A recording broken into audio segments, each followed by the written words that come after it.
स्थापना करने वाले प्रथम शासक बप्पा रावल, जिन्हें कालभोज के नाम से भी जाना जाता है। इन्होंने सिंधु नदी की पश्चिम की ओर से बढ़ते आक्रमणों को सदियों तक रोके रखा। इन्हीं के वंशज महाराणा कुंभा हुए, जिन्होंने अपने शासनकाल में 33 किलों का निर्माण करवाया, जिनमें विश्व प्रसिद्ध कुंभलगढ़ और चित्तौड़गढ़ का विजय स्तंभ मुख्य हैं। इसी राजवंश में एक और महाप्रतापी राजा राणा सांगा हुए, जिनका साम्राज्य अफगानिस्तान तक फैला था, जिनका जीवन चरित्र शौर्यपूर्ण गाथाओं, त्याग और बलिदान से भरा है। युद्ध के दौरान उनके शरीर पर 80 घाव लगे थे, जिनमें एक आंख, एक हाथ और एक पांव बुरी तरह से जख्मी होते हुए भी स्वाभिमान की रक्षा के लिए युद्ध में वे सदैव तत्पर रहे। पराक्रम और बलिदान की इस गाथा में एक नाम पन्नाधाय भी है, जो कि एक गुर्जर जाति की धाय मां थी, जिन्होंने अपने पुत्र चंदन का बलिदान देकर राणा उदय सिंह की रक्षा की, जिनके पुत्र महाराणा प्रताप हुए। महाराणा प्रताप का जन्म पाली जिले के अखेराज सोनगरा की पुत्री एवं महाराणा उदय सिंह की महारानी जयवंत कंवर की कोख से विक्रम संवत 1597 में अर्थात 9 मई 1540 को कुंभलगढ़ में हुआ। बाल्यकाल चित्तौड़गढ़ में गुजरा। करीब 17 वर्ष की आयु में ही प्रताप का विवाह अजबंदे कंवर के साथ हुआ। सन 1567 में अकबर ने जब चित्तौड़गढ़ पर आक्रमण किया, तो मेवाड़ के प्रमुख सरदारों और सेना नायकों के आग्रह पर महाराणा उदय सिंह ने चित्तौड़गढ़ छोड़ दिया।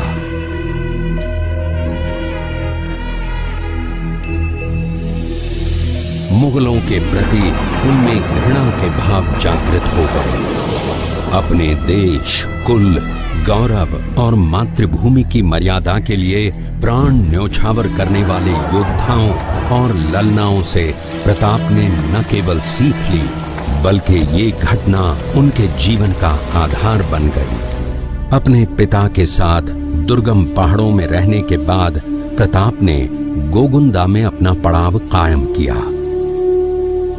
फरवरी 1572 को महाराणा उदय सिंह का देहांत हुआ।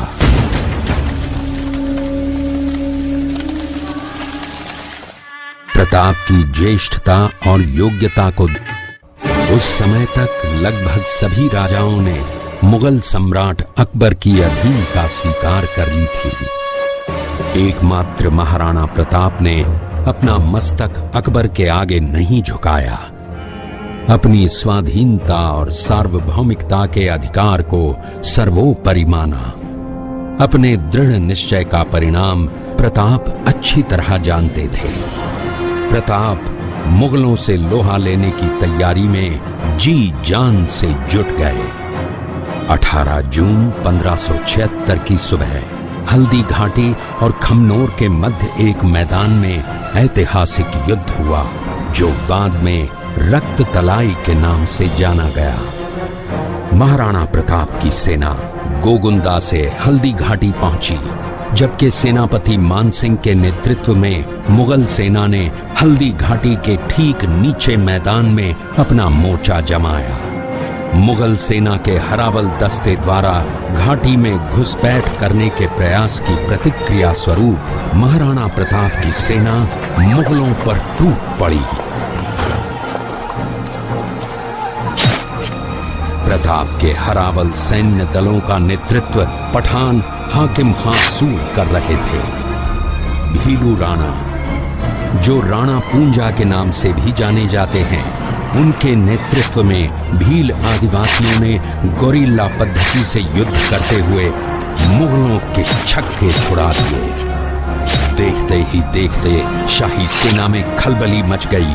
रक्त तलाई, घोड़ों की टापों, हाथियों की चिंगारों और तलवारों की झनकारों से गूंज उठी। चारों तरफ हाहाकार मच गया।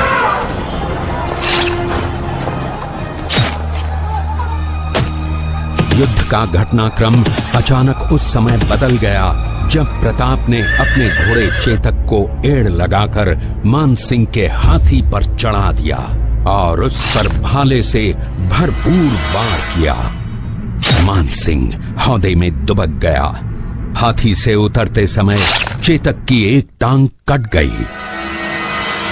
इस स्थिति को भांपकर महाराणा प्रताप के हमशक्ल सेनापति झालामान ने महाराणा प्रताप से आज्ञा लेकर उनका राजमुकुट धारण किया। मुगल सेना झालामान को महाराणा प्रताप समझकर उन पर टूट पड़ी।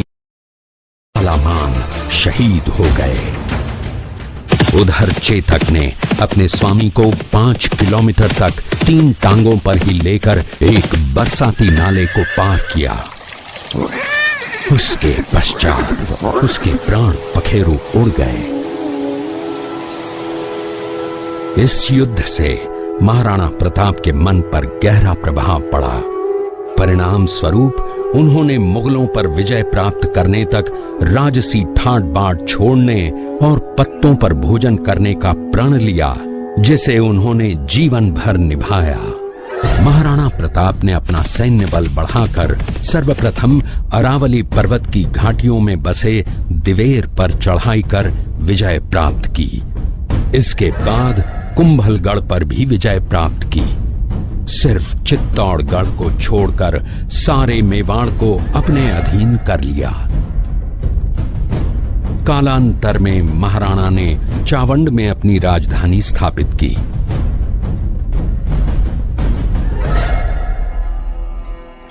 19 जनवरी 1597 को राणा प्रताप ने मात्र 57 वर्ष की आयु में इस संसार से प्रयाण किया।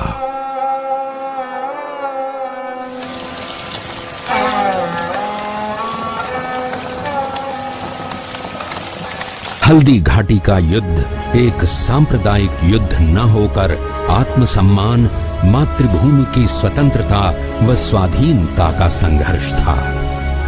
इसका प्रमाण ये है कि जहां पर अकबर की सेना के सेनापति जयपुर के राजा मानसिंह थे, वहीं पर महाराणा प्रताप की सेना के सेनापति काबुल के हाकिम खां सूर थे।